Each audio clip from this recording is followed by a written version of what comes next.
So let's do about the calyx. The calyx is the outermost whorl composed of sepals. Okay. The calyx is the outermost whorl of a flower that is composed of sepals. Okay.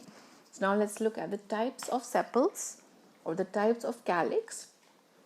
Depending on the size, we can have the regular or the irregular.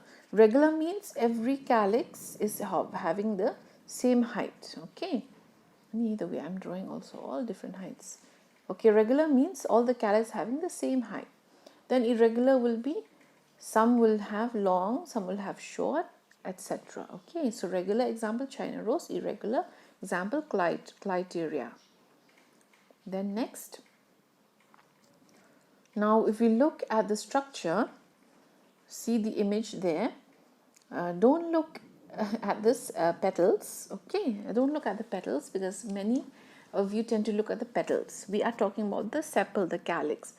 So here the calyx is like a tube. Okay, it is long and is tube-like. All right, then here your corolla will come, whatever how it is. This calyx is like a tube, so it is tubular. Then infundibulum, it is like a funnel. Okay, like a funnel shape. So seeing here, this flower has a very nice funnel shape. So this green part, the calyx, is bearing a funnel shape. Then urceolate is your urn shape. Okay, urn is like a vase, no? So see this one, this calyx is just like an urn. Then you have bilabiate, which is like lips. Okay, if you look at the calyx properly here in this salvia, this flower is known as salvia, you will see that it has lips. This one lips, not, it has two lips. Okay, not tulip, not tulip, not that tulip flower. We're talking about lips. So labia means lips, so it has a lip-like structure. So when this calyx has an upside down trumpet shape, this is where we find in the pea family. This is known as your campanulate. And here when it looks like a cup, okay, it is known as cupulate. For the cup shape, this one is actually a cotton plant. Okay, cotton as in your clothes that you wear. This is actually a cotton plant, but they are showing you only the calyx. Okay, let's see what they have written. Tubular, the sepals appear like a tube. Example is your tobacco. This is Nicotiana. Then infundibulum, it resembles a funnel shape. Example, Atropa belladonna. Then urceolate, the sepal appear as an urn. Example, Hyoscyamus. Sorry. Then bilabiate, the sepal consists of two lips. Example is salvia. Campanulate, it's like a bell. Example is your sweet pea. This is Lathyrus odoratus sweet pea. Then cup-like is your cotton. It appears, the calyx appears like a cup. Example is cotton. Scientific name cotton is Gossypium. Then on whether the sepals are free, means one sepal like this, another like that, like this. No, they're all free. Or whether they are fused, something like this. No. Okay, this upper part is fused, is free. The lower part is fused. So this is your gamosepalous, and when they are free, they are polysepalous. Poly means free. Okay, so let's look at the image.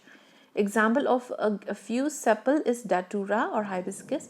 Example also of a free is tomato. Okay, free sepal is tomato. Here you can see the image.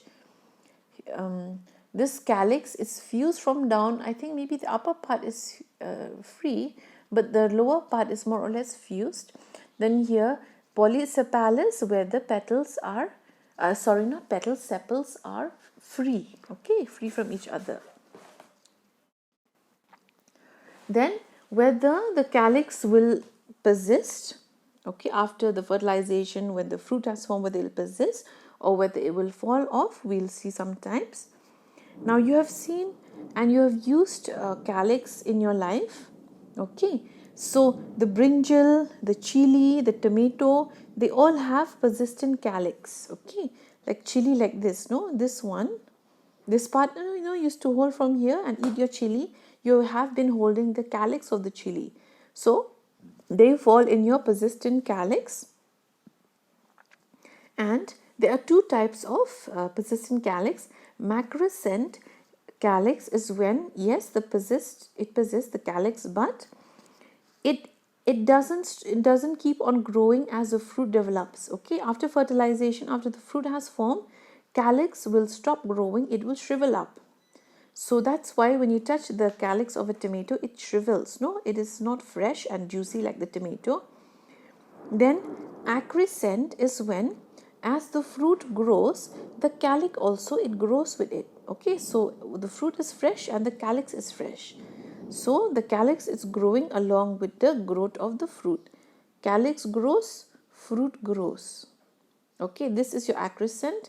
Calyx doesn't grow, but fruit keeps growing is your macrescent. Okay. Then caudaceous and deciduous.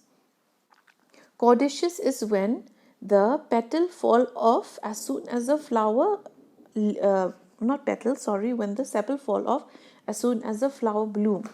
So here you can see in the bud, the calyx is still there, but in this bloomed flower, the calyx is not there, it has fallen off somewhere. Okay, deciduous is just like caudaceous, but there's a difference. Let us read. Okay, so caudaceous, the sepal fall down when the flower blooms. I told you just now. Deciduous, the sepal fall along with the petal. Okay, here deciduous means sepal also fall. 1 minute. Deciduous means sepal also fall, petal also fall at the same time when after the fertilization has happened. So example is your mustard plant. So I've already explained to you the persistent calyx and what is the macrescent, and the macrescent means it shrivel up, no growth after fertilization. Acrescent, it grows with the fruit. Okay, then the next one, when we see according to the shape of the sepal, we can see there are two types, sepaloid and petaloid. Sepaloid means sepal, when the sepals are green in color, sepaloid, and petaloid means when the sepal are colorful. Okay, they look like petals. So here you have a sepaloid petal, this one, just like sepals, and you have a petaloid sepal, this one, this dark red one, it appears just like a corolla. Then how the calyx will modify itself, it can be divided into the few categories: pappus, spurn, etc. Pappus means hair-like. Okay, so the sunflower, the daisy, the sepals appear like hairy structures. Then spurned is when they have a beak-like structure. Okay, like example is your delphinium, like this. Let me just draw by hand. Like this. Like they can really stick to your clothes, no? Because they have this hook-like structure, okay, like a spur, like a hook. Then petaloid, they become enlarged and brightly colored. Okay, there. You can see the pappus where the calyx is like hairs, the spurred one where the calyx is like a hook, petaloid one when the calyx appear like petal. Then the hood, a hood when the calyx keeps on growing so that it has a hood-like structure. Okay. Example is aconitum. Spinous when the calyx it grows into a spine-like structures. Example, thropa.